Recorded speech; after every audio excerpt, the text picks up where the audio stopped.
Oh, wait, you're listening? Okay. All right. Okay. All right. You're Listening to Radiolab. Radiolab. From WNYC.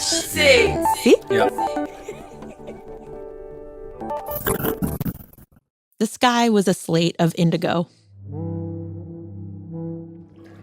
We were sitting in the bath, my 1.5-year-old son and I. My wife popped her head in the door. Hey, it's Radiolab. This is Lulu Miller. Latif is actually out this week, but I do have another friend with me. Hello. Soren Wheeler, executive editor of Radiolab, man behind the scenes, often pushing us towards things we do or Don't want to do. don't want to do. Yeah. And he is here today with a somewhat questionable editorial recommendation. It's not questionable at all. You're just being humble or something. Because what I want to do, well, let me just say that in addition to being a great radio reporter and storyteller, you are also an amazing writer. And I've always wanted to find a way to share that with on the show. So I have been angling for a while now, you know this, to get you to read one of your essays on the air. And there's one essay in particular. It's called The 11th Word. And you wrote this about a year ago or so, 1.5 years ago? Yeah, like 1.5 years. Yeah. It was actually recently picked for a Best American Essays honor. I also think it speaks to the sort of the chaos that's been surrounding us, all of us, of late, but in a really unique and interesting way. So I think it's actually a pretty good editorial choice, and I think everybody's going to enjoy it. Well, I hope so. All right. Do you want to, is there any setup? Do you want to give us some setup? Yeah, quick setup. So I'm going to jump into it a little bit. I'm going to just fast forward into it a little bit. All you really need to know is that I have mega baggage with the word fish, basically because according to science, it is an inaccurate term. Many of the creatures we consider fish are more closely related to us. But I think my real baggage is with this fish as an example of this thing we do all the time, which is to group things together that don't belong under one word to preserve a sense of order or comfort or control or whatever. I think it can be a dangerous impulse to believe in our categories. And anyway, so I've kind of been ranting and raving for the last many years about how you need to approach the world with more doubt. And it all boils down to the evils and dangers of the word fish. And then about 1.5 years ago, my kid said the word fish for the first time. And so that's what this essay is about. It's about that moment and what happens after. So we're going to just jump right back on into the bath. Wheels, you can leave. I'm not going to be in the bath, but I'm going to listen. And a quick parental disclaimer. There is a brief mention of a part of the body involved in sex and 2 quick swear words. Nothing, it's pretty tame, but consider yourself warned. So here we go. We were sitting in the bath, my 1.5-year-old son and I. My wife popped her head in the door. My son looked at her, giving her a smile I will never get, and then pointed to the painting of a magenta fish on the wall. Sheesh, he said. It was, I'm pretty sure, his 11th word. He had dog and ball and duck and bubble and mama and mysteriously in our lesbian household, dada and nana for banana and vroom vroom for car and ha ha for hot and the root of so many of our evils. What's that? What's that? What's that? And then there it was. Fish. It should have been a terrifying moment for me. I, of all people, should have felt that hot burst of fricative air as a puncturing of his innocence. Sheesh. His fall from grace in real time, his ejection from a Garden of Eden I had just spent a decade trying to hack a path back into. I should have pressed my palm to his lips and squeezed tight so no more words would come out. Instead, I tested him. I pulled up a photograph of a goldfish on my phone. Sheesh. A salmon. Sheesh. Nemo. Sheesh. Yes, I squealed in the highest octave I could reach, cementing the lie with my glee. Over the next few weeks, he revealed to me that fish were everywhere in the city of Chicago. Fish along the mosaicked wall of the pedestrian underpass beneath Lakeshore Drive, now barricaded with yellow tape to prevent the spread of COVID-19. Fish inside the library books we could no longer return. Fish in the windows of the shuttered nursery school on Clarke. Sheesh! He would point his little scepter finger, stunning the former confusion into mastery. Under his rule, a snake was also a fish, a turtle, a fish, and one morning, as we opened the window to let an April breeze roll through the apartment, the potted palm tree became a fish, her fins suddenly paddling the air. As our world was closing in, his seemed to be exploding. The word fish turned out to be a sacred key for him, one that granted him the entire animal kingdom. Suddenly, no creature was unknown to him. If a dog walked by, it was dog. If we spotted a bunny, it was also dog. The cows, bears, zebras, kangaroos, giraffes, and elephants stuffed inside our children's books, all dogs. As for birds, the robin on our porch, the cardinal on the bush, the pigeons flying with a new elegance across the quieted sky, all duck. Everything else was fish. It was Aristotle's same scientific classification of animals, land, sea, or air, with different labels on the jars. One morning, he called an ant a dog. His chest began to puff just a little bit. Mine did too. I did not yet sense the threat.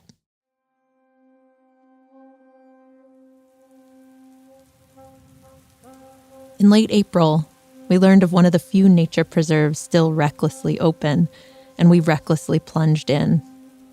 We walked through archways of naked underbrush, brambles holding in their buds, carpets of moss stealing the show. Dirt, our son said. Yeah, dirt, we said, pointing to the infinitely complex swirl of mineral, mycological, entomological, and electrical matter beneath our feet. That very same day came Wawa for the small creek at the end of the hike, and later for rain and baths and thirst. Next was Stick. Yellow bloomed for one day and then left us. The tiny black dogs that crawled along the cracks in our porch became Bug, and then Ant. And we cheered with every word. Two women waiting upon the doorstep of language, giddy to welcome him in.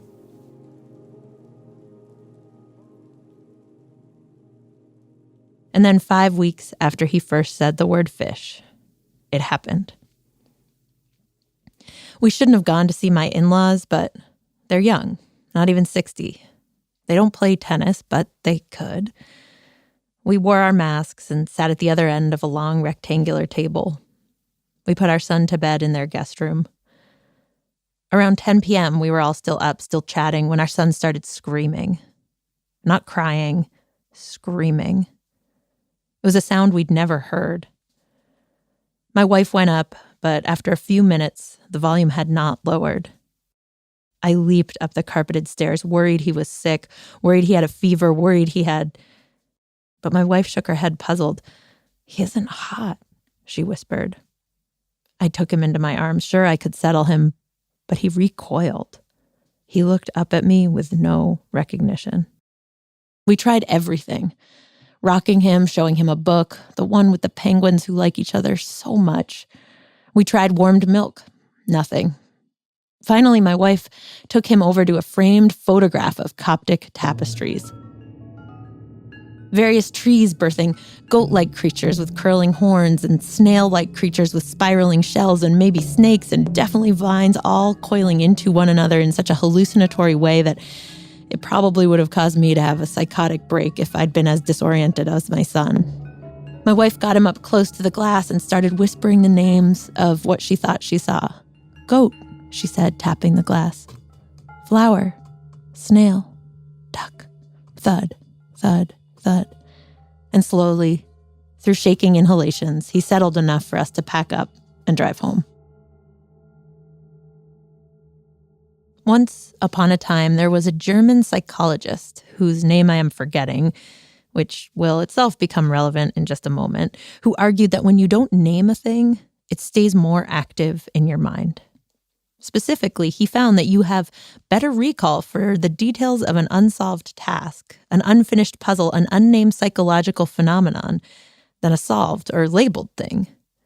Loose ends prevail could have been the name of his law, but it was, I'm checking my notes, the Zeigarnik effect. The man's name was Zeigarnik, and she was a woman, not a man, and she was Russian, not German, but still, it has stayed with me. This idea with a hard-to-remember name about how unnamed ideas are easier to remember. This rabid little law that suggests that unlabeled things gnaw and tug at you with more vigor, their parts and powers somehow more alive when they are left to roam wild outside the confines of our words. With the name comes a kind of dormancy. The name, in this metaphor, is a trap, the lid on the jar that extinguishes the firefly. The next morning, our son was fine. My wife and I weren't. What was that? We said to each other, shaking our heads over coffee prep and neglected dishes, glancing back at him, merry in his high chair. My wife went into work that morning at the hospital where she is a psychologist to kids who have come into contact with chaos's whims, amputations and paralyses and premature birth. She took her supervisor aside and asked if she had any thoughts on a night terror like the one we'd seen. Her supervisor told her not to worry, said it was a common occurrence around 18 months, a byproduct of all the neurological growth that happens around that time. I pictured a lightning bolt discharging from the growing ion storm of his mind. I had done my own half-hearted investigating, some fruitless Googling and a serendipitous phone call with a colleague who mentioned that his toddler had had her first night terror the very same night. We joked that there must have been something in the air.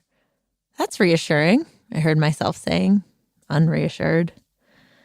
I left them for 5 days. My book tour was canceled. I needed nature. I needed something. I drove to West Virginia. I hiked on a ridge trail and saw a lady slipper orchid, whose name I only learned weeks after I saw her. This, well, vagina on a pedestal that lives on mountaintops. She was covered in dewdrops. She had pastel veins. I thought I was hallucinating. I missed my wife. I listened to Alan Watts's The Wisdom of Insecurity on tape while I hiked. He told me that the root of all our problems is the desire to hold on to anything.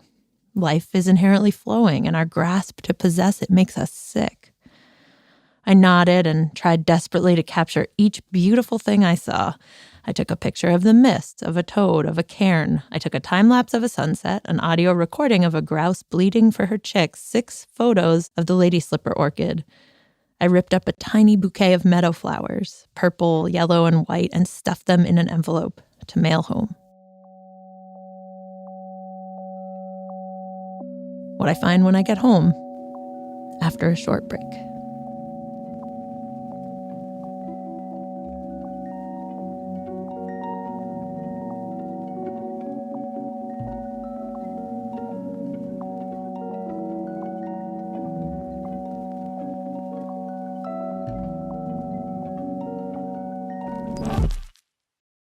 I returned home to new words, apple and help, to the killing of George Floyd, to a citywide curfew. I awoke one night to my wife saying, "Lulu, out now." She beelined down the hall to get our son. Our bathroom window was sunset orange with fire outside. This is a communication, I thought, as I wondered what to take. I chose our laptops and the scrapbook I've been making of my son's life. His inky footprints, his finger paints, the growing list of his words. The garage one plot over from us was razed. It was declared arson. No one was hurt. My son's eyes gleamed at the fire trucks, 5 of them, the best night of his life. I thought about everything he didn't yet know. I wondered how on earth we could raise him to be a good white man, to not think of himself as sitting on top of the hierarchy society continues to maintain for him. In June, he began saying the word up. He began rejecting his beloved blueberries, throwing them on the floor, and what would I do? Pick them up. In July, we visited our sperm donor, a close friend who we've decided to call Uncle. Our son's face is his face, but he has no word for him yet. His new word that month was bus. In August, a tornado pushed through Chicago. Flying saucers of roots rose from the cement as the tree trunks fell. I sat in the bath with my son. The thunder was so loud it shook the car alarms awake. My son looked at me with what the fuck eyes. Thunder, I said. Hummer? He said. And I said, yeah, Hummer. In September, the wind rolled through bearing cicadas and a chill. He turned 2. His hot grew its T, his banana its B. He spoke his name out loud for the very first time. And no, and Corona. And now it is October. The mysterious white creature I hung from the porch, my son quickly learned to call Skeleta. He calls the giant orange orb sitting below it apple and tries in vain to bite into it. Over the ridge of this month lies a greater unknown than we've seen in a while. The presidential election. How will the votes get counted? And will the votes get counted? And if the president loses, will he accept the loss? Will the social order hold? And wouldn't that actually be the worst fate of all? If it did? I am alone again. My wife and son are both asleep. I slip out onto the balcony. I can't see the stars between the breaks in the clouds, but I trust that they are there because I've been told they are there. In honor of a more expansive world, in paving the path to progress through doubt, I let myself consider, for a moment, that there are no stars. I try to slip the word star off the stars, or to unscrew it, leaving just the sockets somewhere above me. I try to take down the word above and consider that the stars might be below or inside me. I roll my eyes at myself, while trying not to all the same. Suddenly, the words of this essay melt into paint, or maybe to felt, to wooden waves of green and blue. The colors are muted but deep. The fish curl into the stars, which curl into the wind, which forms a kind of tornado at the center of which you can see is the soul, engulfing the earth, re-engulfing the soul. There's the sound of laughter, which is rendered as a tiny bouquet of droplets off the tip of Antarctica. The word Antarctica is crossed out. The word Antarctica was never there. Ice melts from the brass pole around which the globe spins, then freezes, then sublimates. I would like to stay here, in the wordless place. After all these years looking closely at words, I've come to mistrust them. So often they are used as the sober blades to scale selves away from the group, its protection, its warmth, its assurances of justice. But even knowing that, something desperate in me still wants to hurl a handful of words out into the air, still believing they could catch and tame a terrible thing. That night back in April when my son screamed out in terror, a logical explanation could be that he had awoken to an unfamiliar room, my in-laws' guest room, and become disoriented and afraid. Yet, prior to lockdown, we had dragged that child all over the place. In his short life, he'd lived in 3 different homes, 2 different states. He'd awoken to countless unfamiliar rooms, inside friends' homes and hotels, remember those? And cars and bars and tents, and never before had it frightened him. So what was different about that night? It was the first time he had awoken to an unfamiliar setting after the advent of words. For 569 days before that, he had lain with the unknown each night, and it had never bothered or frightened him. Instead, he had curled into her, this hulking, formless shoal of uncertainty and confusion, because it was all he knew. It was only with the advent of words, with the illusion that he could name the whole world, every last corner of it labeled unknown, that the unknown became the enemy, became a threat. She's flexing her wings these days, the unknown. She's showboating around. She's waving from the horizon in a coat of flames. She's lingering on metal surfaces. There's the same amount of her there's always been, of course, but she's making herself felt. Her presence can be seen in the whittling down of our teeth, the spikes in suicide, the surge in demand for therapists. Uncertainty, it has been shown, is more painful than certain physical pain. For some reason, the neurologists say we are wired to fear the unknown. There's a thumbnail-sized soldier in the brain, they explain, who they've named the locus coeruleus, who is charged with tracking uncertainty. He's useful for a bit. When faced with uncertainty, he puts the brain into a fluid state so it can better run through strategies to keep you safe. But when the uncertainty won't let up, that fluid state starts to wear on the body. Such extended vigilance leads to exhaustion, to a measurable increase in stress. The strongest kind of fear is fear of the unknown, declared H.P. Lovecraft nearly a century earlier. But what if they're all wrong? What if we are not, in fact, fated to fear the unknown? What if that fear only starts with the advent of words, with the false belief that a named thing is a known thing? Perhaps it is our words that transform the hulking unknown from friend to foe. It is a tidy theory. It allows me to explain away the fear that something's wrong with my child, that his anguish is unsolvable, unknowable. If I can name it, I can swat that haunting look in his eyes when he no longer knew who I was, away forever. With fish came every last creature on earth. The ducks are still ducks, but now owls are hoo-hoos. Both rocks and curbs are stone.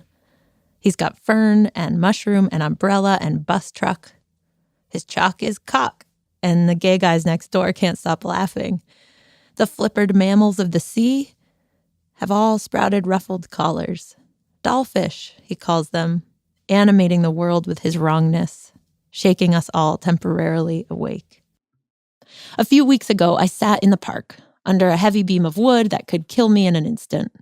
But I trusted it wouldn't because I had named that thing Branch. In that same park, I watched a man, face twisted, run hard in my direction. But I trusted he would not kill me, was not running from a thing that might kill me because I named him Jogger.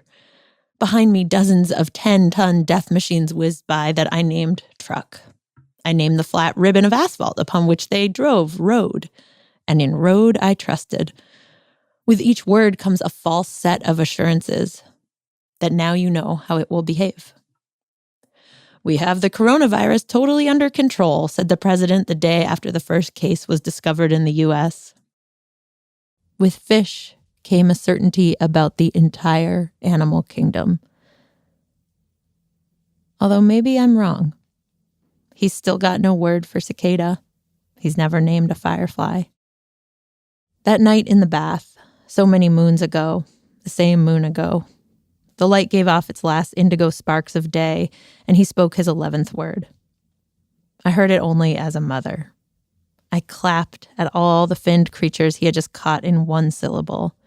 I believed that he was drawing closer, each word a stepping stone thrown to walk him nearer, nearer to me. And yet the truth I knew even then, maybe, is that each word was another brick in the wall being erected between us, an experience named instead of shared. I pulled the plug and watched as he watched, delighted, the water drain away. By the time it was gone, it was night. I wish now that I had lingered just a little longer in the warmth of that water, in the waning days of wordlessness, when confusion was still everywhere, when confusion was still nothing to fear.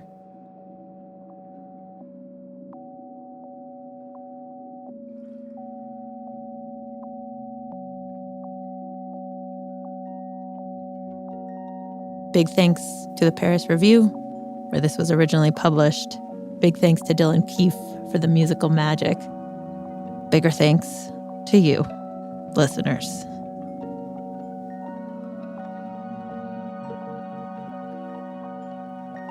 And by the way, if you haven't checked out the lab yet, take a peek. It is our way that we're trying to make supporting the show a little easier. Plus, there's all kinds of cool swag, special virtual events, extra audio gifts. To check it out and maybe sign up to become a supporter, head over to radiolab.org/join. Latif and I will be back next week. See you then.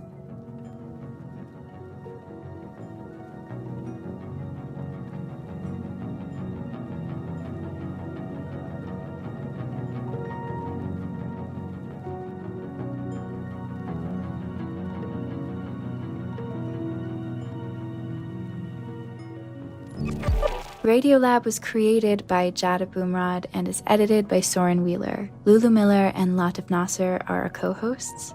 Susie Lechtenberg is our executive producer. Dylan Keefe is our director of sound design. Our staff includes Simon Adler, Jeremy Bloom, Becca Bressler, Rachel Cusick, W. Harry Fortuna, David Gable, Maria Paz Gutierrez, Sindhu Sambandam, Matt Kilty, Annie McEwen, Alex Neeson, Sarah Kari, Ariane Wack, Pat Walters, and Molly Webster, with help from Carolyn McCusker and Sarah Sonbach. Our fact checkers are Diane Kelly, Emily Krieger, and Adam Shibill. You gotta keep doing that. Okay, last one. Yeah. Say bye-bye. Bye-bye. No more words. Hello, this is David from Berlin. Radiolab is supported in part by the Alfred P. Sloan Foundation, enhancing public understanding of science and technology in the modern world. More information about Sloan at www.sloan.org. Science reporting on Radiolab is supported in part by Science Sandbox, a Simons Foundation initiative dedicated to engaging everyone with the process of science.